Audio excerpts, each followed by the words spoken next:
Hey, everybody, Steve Schirmer here with the Golf Gambling Podcast for your one and done picks for the Masters. And we are at our first major championship of the year. We got everybody back on Live and PGA Tour, all competing on one magnificent golf course to decide who's going to get the green jacket. And this is a very important week for one and done, especially if you are behind like I am, with a lot of people taking Scottie Scheffler at the Players and out to a big lead. We really need to nail the winner at least, or maybe second place, to get a couple $1,000,000 to get us back in the thick of things. So I got 5 guys here that I think are going to do very well at the Masters that you should consider for the one and done pick this week. It's not a week to get cute. Go with a big pick. Go with a guy that's going to actually be towards vying for the win. So let's go with number 5. How about Tony Finau? And he's had a really good track record at the Masters before.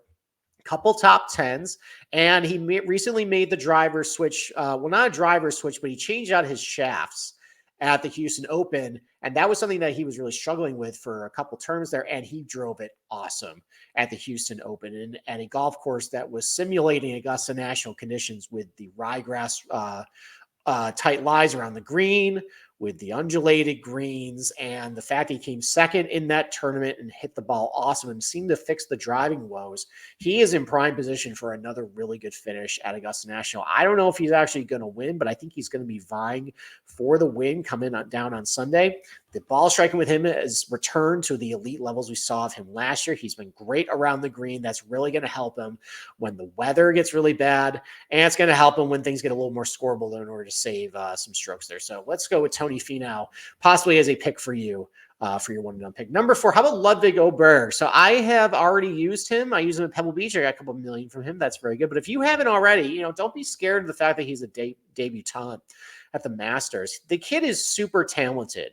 And, this was a similar argument I made about Will Zalatoris a couple of years ago. People were doubting, all right, is Zalatoris really going to go into Augusta National for the first time with, some really good finishes under his belt in the PGA Tour, but not a lot of, track record behind him.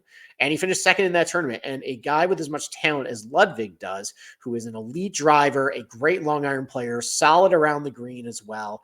I think he can do very well in his debut. I also like his demeanor too. I think he's got a really good head on his shoulders. I think he's going to be able to handle the pressure well this week. And, it would absolutely surprise me if he actually won it. Would it surprise me if he finished top 5 this week? Absolutely not. The kid has that much talent. So he doesn't seem like he's going to be a very popular pick this week because he is a debutant.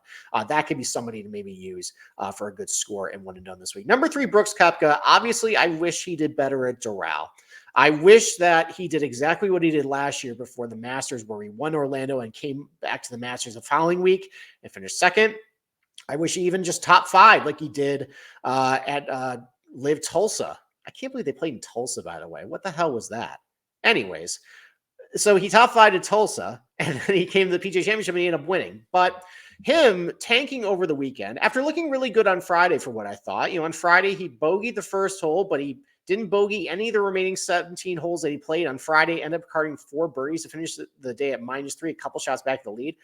I thought he looked really good, and then the wheels completely fell off over the weekend. I look back at Brooks's results because there is a narrative that he only peaks when he does well the week before a major. That's not true. There are definitely some examples of times he has missed the cut and didn't look very good the week before a major and then did very well the following week. For example, 2021, he missed the cut by a mile with the Byron Nelson, and his odds ended up slipping to like 40, 45 to 1. And there was definitely a debate that week whether, Brooks is just cooked or not.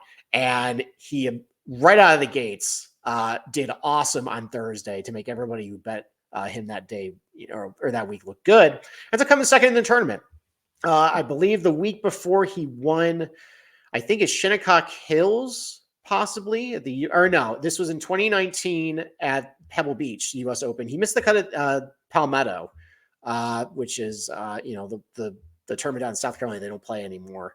But he missed the cut there, ends up coming in second place at Pebble Beach. So he doesn't need to have strong forms in order to do very well in the next week at the major. And I feel like the green jacket is really the only thing he cares about now.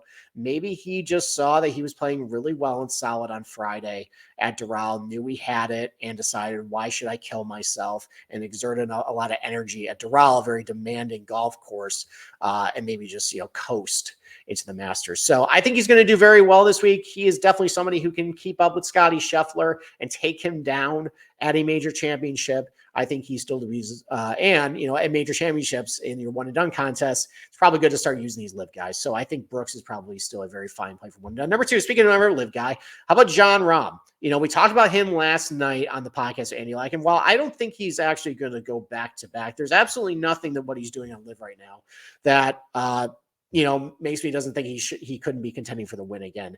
He is driving the ball awesome. His iron play has been great.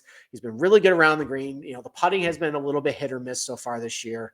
But, everything that he needs to be doing right now on live, he's doing very well in order to succeed at Augusta National. The same Jon Rahm that we always knew him as is still the same Jon Rahm that's been playing over there. So I think, despite some of the distractions he might face as a champion, defending champion this week, I think he's going to play very well. And he doesn't seem like seems like he's being overlooked a little bit. I mean, I was overlooking him until we had the conversation last night, and I kind of opened my eyes to it. But he's probably a good one and done play that not a lot of people will be on your contest. But number one, I have not used Scottie Scheffler this week. If you have not used Scottie Scheffler yet, I think this is just the week to use him. Could you make an argument you probably should go with a live guy because, you only have 4 opportunities this year to do it? Yeah, you could do that, but strike when the iron's hot. We have seen with Scottie Scheffler periods of really good putting, and then it just, completely goes away.